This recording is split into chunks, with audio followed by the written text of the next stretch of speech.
Ladies and gentlemen, boys and girls, welcome back to another episode of the LFGM podcast. Let's fucking go Mets. Maddie, it's a Thursday morning here around 11 o'clock. I still have my morning coffee. I tell you what, I feel like I'm going through withdrawal without having the Mets to watch every single night. Tonight, no Met game. Friday, we are back in business. Matt, how you doing, buddy boy? I'm doing good. I didn't get sent down. I didn't get sent to Colorado, so I was able to enjoy, the 3-day break. Ready to get back into the swing of things on Friday, though. That's really got to suck. Like, you either have a vacation or you have to go to work. Yeah. And the vacation, I think everybody would want, but if you have to go to work, we'll put it in your contract that will give you a bonus. Like, that sucks. I do think about that a lot. Like, it is kind of weird, right? It's like a reward. I mean, it's extra money, so that's cool, right? I think it's like a considerable amount of like bonus money if you It's gotta be. get to go and play, because that would be the only thing that would be like, okay, I want to do this. After the first time is always like cool. Right. Then after that, yeah, it's just like there's got to be money incentives. Mm-hmm. Whereas some of these guys that I know Pete won $1 million for the home run derby. I'm gonna bring it up. Like, imagine he didn't. I don't think you get paid to participate otherwise, right? So like, and he wasn't in the All-Star game, so he could have just went for nothing, essentially. Hey, I know. Well, a few of them, right? There's a few of them that just went in the derby and not in the All-Star game. That makes me think there's got to be something like maybe even like 25 grand to show, Yeah. But I hope he keeps a decent amount of it this time. I know last time he gave it all to charity. That's nice. Yeah, I don't think he donated all of it. I think it was more like half last time. Yeah. I mean, let's start there. I mean, he had 74 total home runs. He had 35 in the first round. Watching that, I was like, holy shit. I was not one that was like, I can't wait for the home run derby. I think I texted you. Like, I really have I didn't have a lot of interest in it. And just I actually loved the format. I think, the timing wise, it works out really well. I thought they did a really nice job, and I will say the biggest thing that I missed the most was Chris Berman. I missed the back. Dude, yeah. Things like that make it way better, and then things like Eduardo Perez doing it instead make it a lot worse. So I was kind of bummed about that. Imagine we hired him. It's just like, yeah, I feel like there's got to be someone better out there. Like if Berman is like retired, there's got to be someone better out there that can handle that job and be entertaining. I was excited for it. I'm almost kind of the opposite of you. I was excited for it. The format loses me sometimes. Really? I like how the first round goes, and then once it gets to the second round, it confuses me a little bit, and then there's bonuses with extra time, and I'm just like, it makes you always think. And also, I like the time, but you lose a little bit of the lust when someone hits a 500-foot shot and with a split screen, and you're just panning to the next hit. That's you have to wait for the ball to land. I don't love the bonuses either. I'm glad you brought that up. I don't love that. It should be you have 3 minutes. That's it. But you know what the coolest tiebreaker I saw was when they did the swing off. That was awesome. It's like we're going three number. Yeah, it's like rule number 500 of the home run derby. Like, if they do this, they get the they got to ask, like, what are the rules? I have no idea what I'm doing right now. It's like, it did lose a little bit of his lust. I guess I like the idea that it was something a little bit different than what the norm that we've been accustomed to. Man, some of those baseballs were absolutely flying, and even like. I was more impressed with some of the opposite field home runs that you could tell these guys were like, I didn't get it all, and it's still going out. Pete hit some absolute piss missiles that were landing like first or second row. That were just line drive shots. I mean, it was an impressive show all around. Shohei was exhausted. This was like his first batting practice in spring training. I thought the home run derby, I thought it was better than the All-Star game, I got to say. Although it was on ESPN, I thought Fox did an awesome job with the All-Star game. I love them interviewing the guys on the field and talking to the guys, and it makes baseball seem, so much more personable. They're always good with the big events, though. They do great with the World Series too. That's their thing. So I wasn't surprised by that at all. But yeah, I agree with ESPN. I don't know. You got to find someone who can do it a little bit better. You know who's the worst? The absolute worst the entire night. And thank God she wasn't on TV a lot. Marley Rivera. Oh my God. She's a lot. Yeah. No, I know. I almost think, dude, did you see the Celebrity All-Star game afterwards? They relegated Kirkchin to the Celebrity game. With his son. It was him and his son. I saw. Oh, is that who it was? I had no idea. That's cool for him. Yeah, so I think he probably, was happy to do that. But I love Kirkchin. I could have done with some more Buster Olney too. I mean, I know Met fans don't really like Buster because he covered the Yankees for so long, but I think Buster does a good job. I don't think, he's not, the most biased human being in the world, but I think he's pretty good at covering baseball, I would say. So I don't know. Yes, he's always good. Going down a rabbit hole here where we hate baseball on ESPN. We hate their personalities. I know you're a huge A-Rod guy, but I don't even think he's that good at commenting the games. I know it's getting to the point because I've watched a few of the Sunday night baseball games too, and there's certain things that I try to stand by A-Rod. He's my guy, but there's certain things that he does that just irritate me a little bit.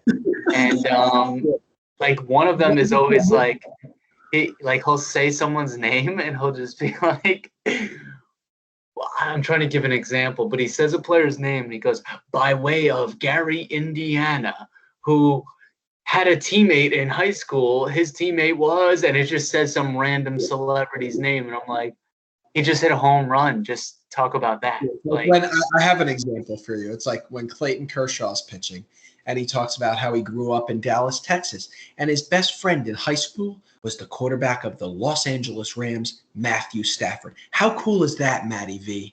Wow. Unbelievable. It's like, A-Rod, shut the fuck up. Talk about baseball, man.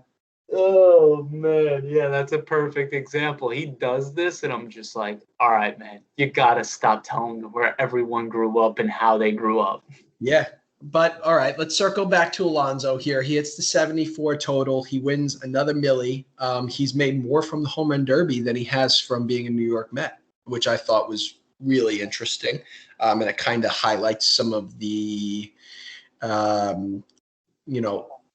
contractual issues with the CBA that these guys are going to have this offseason. So I thought that was really an interesting kind of little tidbit there.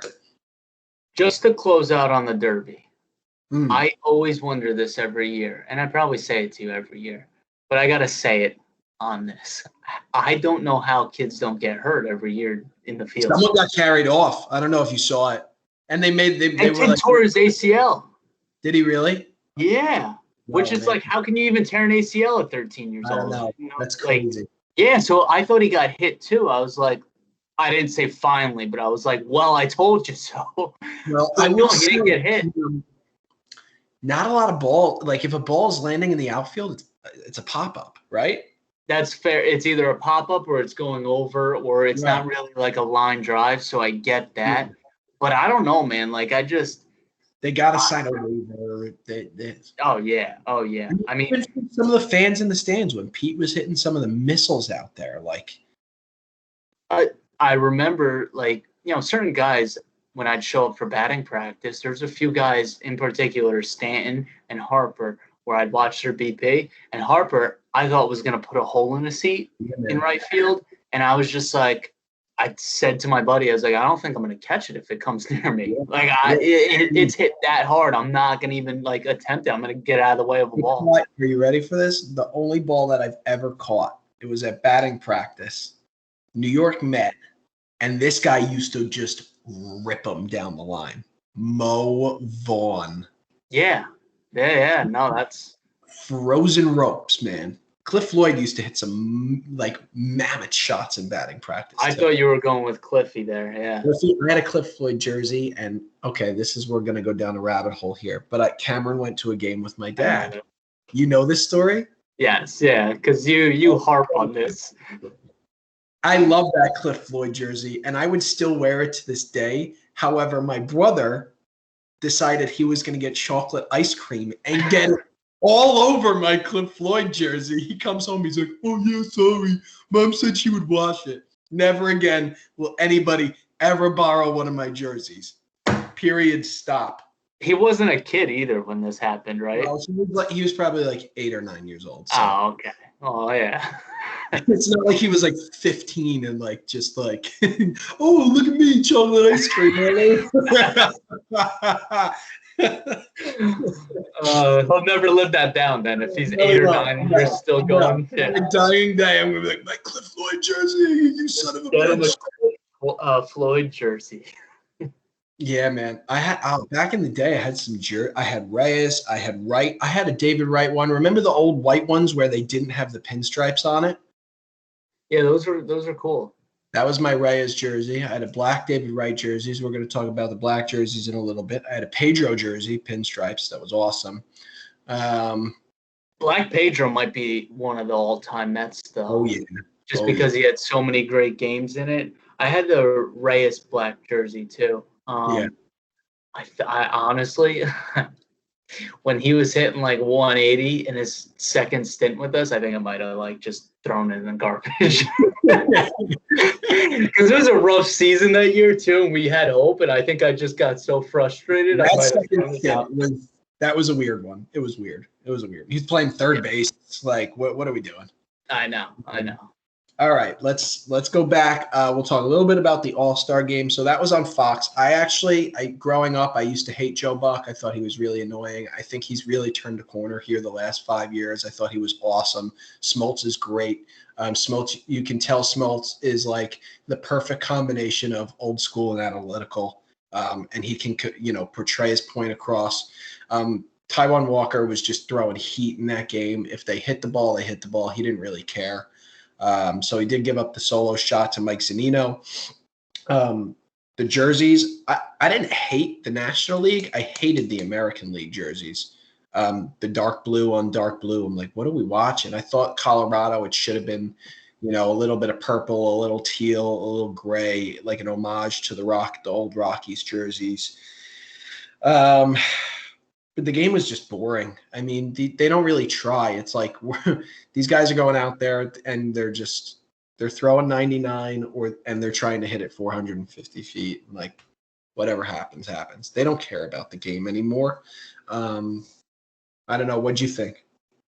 Yeah, I mean, it went kind of how I thought it would, honestly. You're never going to get a ton of runs scored when the average speed is like 97 miles an hour with 92-mile-an-hour sliders. Like, it's just, but that's the game now.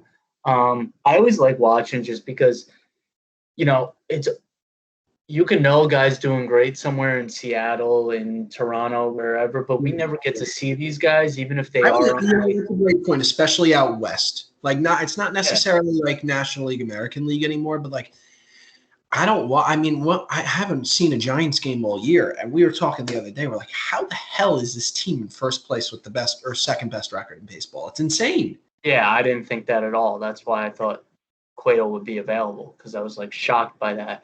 But like even like the NBA, there's West Coast teams, but I feel like you could watch them. You're able to watch them, and then when you do, you see all their players. You could at least see guys. Right. Well, I will say the NBA does a much better job of like, dude, they have game Wednesday night. You'll get 2 games on TNT, 2 national games. Back to back. Yeah. Sunday Night Baseball fucking sucks. Baseball's got a problem there where it's like, hey, you want Trout or Shohei to be like the face of baseball, or Tatis or Vladdy Jr., but like, you don't promote the game. You have these blackout rules. You don't have national, like you have one national game of the week. Like at least remember growing up, like the games on Fox used to be great. It would be like a 4 o'clock game on Fox was awesome. I loved that growing up. I was just gonna say it should probably be 4 or 5 o'clock starts because half these guys are traveling the next right after that anyway for the Monday series. So I think starting it earlier would definitely be helpful. As like people are making dinner and stuff, like you throw it on. But 7 o'clock, people are kind of done with the day at that point. Getting ready for work today. And like, dude, if the NFL can own Sunday at 1 o'clock and 4 o'clock, don't tell me baseball can't either. Like, the NFL lives on Sunday. Yeah. So no, I agree with that. But also like, even when you do get these games on national TV, like, a lot of times the all-star starting pitcher, the all-star closer, you don't necessarily see them. It's not that guarantee like it is like with NBA and, all the players play. Like, you know what I mean? So, I always like watching the all-star game because there's always a few pitchers that I'm seeing for the first time, although I know that they're really good. But yeah, like the pitcher from Tampa. I already forgot his name, but he came in, he was lights out, man. He was really good. Yeah, even the Australian closer, Hendricks, like I've seen him a handful of times. He's been in the league for years, but it's like you don't get exposed to a guy like that ever. You just don't. Like East Coast. Chicago paid him well, man. I think it was like 3 years, almost $60 million. Yeah. But yeah, the game, that's always going to be what it is. I think the uniforms, they looked a little bit better on the player than like just showing pictures of it. The hats were horrible. I think it would have been nice if like the NL had the whites, right? So if they had grays, I thought that would have looked. I know grays are usually road or alternate, but if you just had grays and then gave the AL the teal that you're talking about, like they were like almost like remember the World Baseball Classic, like Team USA? They were like Team USA wannabe jerseys, is the way that it felt, like practice jerseys. I saw a good tweet. Someone goes, "This looks like the jerseys of a baseball show on the CW, and they didn't get the rights to any MLB teams." I'm like, damn, that's kind of spot on. That's pretty good. Yeah. But I mean, people love the the players wearing their actual jerseys. I'm fine with having a uniform, like that's like an old school thing. Like, when you didn't get to, you had to read the newspaper to see about Willie Mays out west, right? Like, this is Willie Mays and his Giants jersey. It's like an homage thing. It's an old school. You had to show what team they were from, else they wouldn't know. Right. It's 2022. Whatever. I don't care what jersey they're wearing. Could they have looked a little bit nicer? Absolutely. I actually didn't mind the white ones. Someone said they looked like the ice cream guy in the Mr. Softy truck. I thought that was pretty funny too. But yeah, I mean, All-Star Game and the Home Run Derby and the Futures Game, which they didn't really promote or televise at all. Francisco Alvarez, I think he had a home run in that game, right down the line. But I didn't really see much about the Futures Game, which I usually like to watch that one the most, honestly. But the All-Star Game has come and gone, and the second half is upon us. The Mets are 47-40, so right now 7 games over 500. The high mark of the year would have been 10 games over 500, and they have a 3.5 game lead over the Phillies right now in the division, who are 44-44. They're even right now at 500. You look at this division, it's hard to think that anybody's really going to catch the Mets. I mean, what are the Phillies? That bullpen is atrocious. The Nationals lost Schwarber. Corbin's underperformed massively. And then the Braves, you lose Acuna Jr., and Freddie Freeman's not having the MVP season. And I mean, to be honest, I don't want to, write the Marlins off at this point, because they did make the playoffs last year. But, you can see that there's a difference between 162 and 60 games. So right now, I think the Mets are in a really good place. They got a few guys that are on rehab assignments that should be joining the team pretty soon. And they start off with 3 games in Pittsburgh starting on Friday. So, Matt, second half, what are your expectations here? I think we're gonna start off more like the way we finish, where a little above 500 ball, and I think we'll take off come August a little bit more. Even like mid-August, I think we take off as hopefully everyone stays healthy, and we are going to get more guys back, and also you start to see the true colors of these other teams too, like the Marlins and the Braves. They're kind of just. They got a ton of injuries and they don't have the depth that we have. So I feel like you're gonna see some of those teams fade away more and more as we get into August. I think so. I still think it's so interesting with the trade deadline, like what we're gonna do exactly. And it's tough to even say. We could keep repeating ourselves like with Frazier and Brian over and over, but it's almost like a conversation we gotta have for the deadline. You know what I mean? Like it's because it's just the same rumors over and over.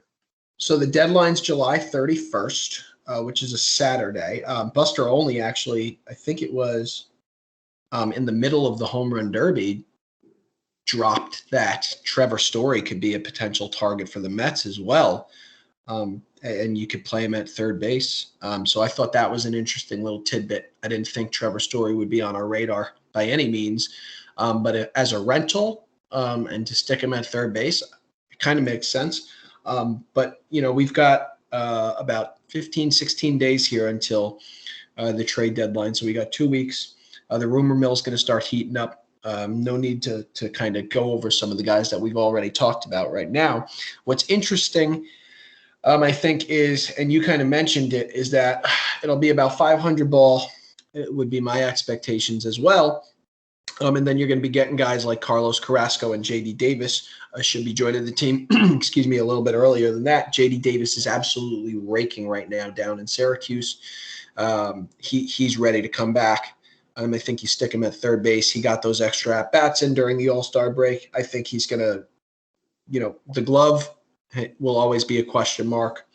But you stick him in this lineup and him and Nimmo, and we can start, piecing together some hits and some doubles and maybe a walk here and there, start moving some guys around the base path.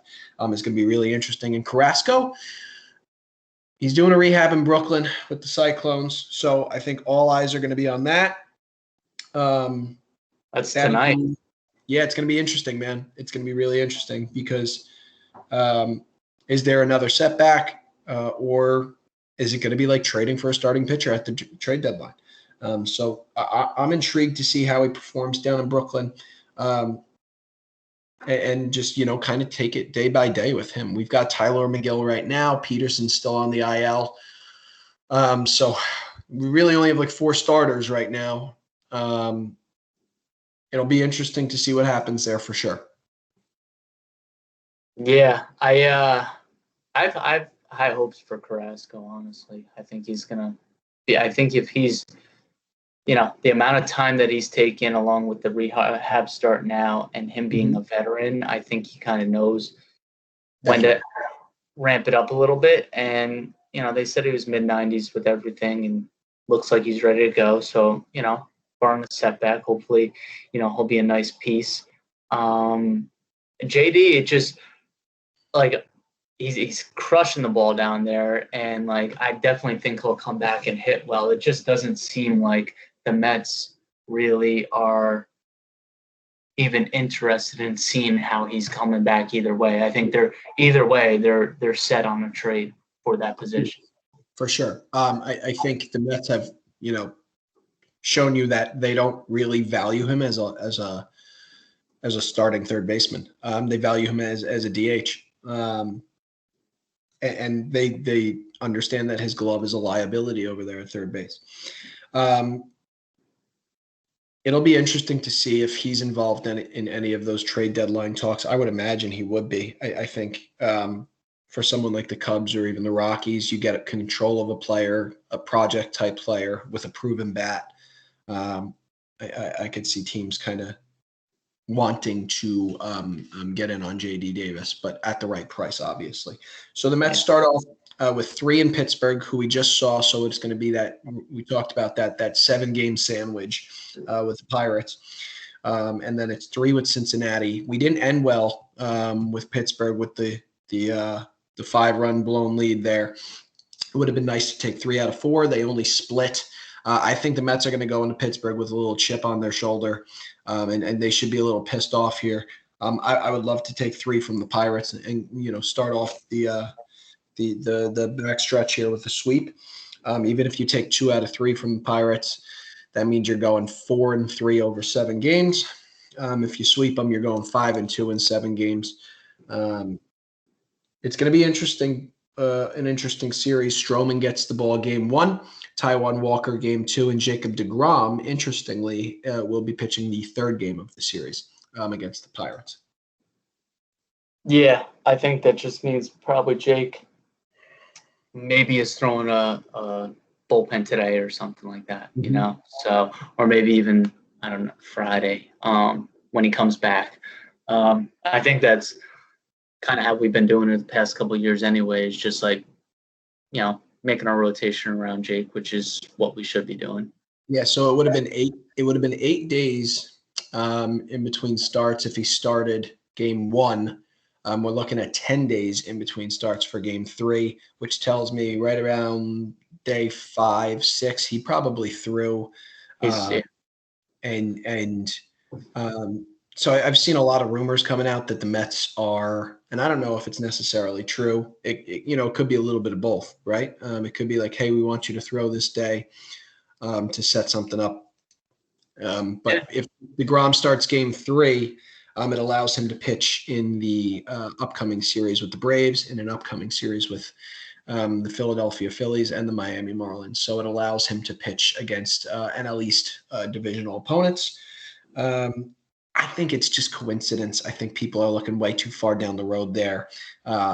You don't know what's going to happen. You don't know about rainouts. That's what I mean, especially with so many rainouts. I don't buy into it one bit.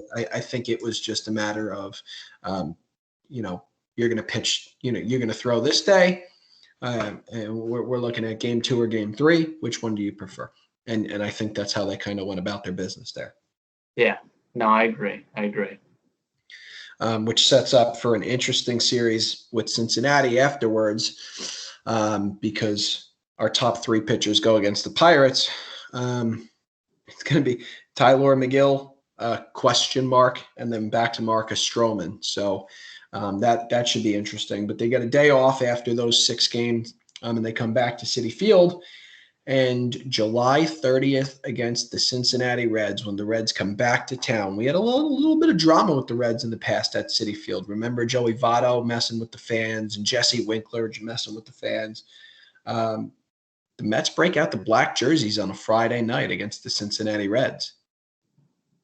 Yeah, pretty sweet promo vid. I don't know what took so long. I guess you just have to get MLB to approve these things, which is another – figure it out, man. Nike's got not hard. Nike's got to put enough in the team store too. Yeah. I'm sure there's all kind of logistics like that. But no, it's good to see the black jerseys back. Yeah, for sure. I'm excited about it. I wasn't one of those sycophants that was like, we have to do this. If they do it, great, it's cool. If they don't do it, whatever. I'm a big fan of the blue jerseys that they wear. Whether it says New York across the chest or the Mets across the chest. I like the blue jerseys there too. But the black jerseys, it's going to be fun. I think the players want it. I think it's a win for Steve Cohen, who's been a bit of a roller coaster here the last few weeks with his meteorologist skills. I thought it was kind of a no-brainer if the fans want it and the players want it, and you can build excitement around the team, who's been in first place now for a month and a half, 2 months. You build that sort of momentum that you want heading into a postseason and heading into a trade deadline, things of that nature. And the dog days of summer there from, the month of August all the way to September call-ups. So Friday nights from July 30th on out, you will see the Mets donning the black jerseys. I knew it was going to be Friday nights. It had We to. all did. We all did. Yeah, we all knew it was Friday nights. Oh, that's smart though. Yeah, it'll be fun. It's like a cute little thing. Just kind of go from there, 47-40.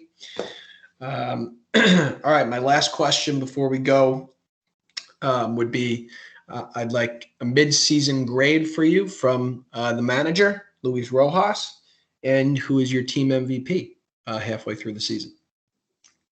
I'm gonna give Rojas a B plus. I think that's. Yeah. I almost was tempted to give him an A- based on like the amount of injuries and like holding it together. Some bullpen moves here and there probably brought that down a bit, but B plus I'll go with.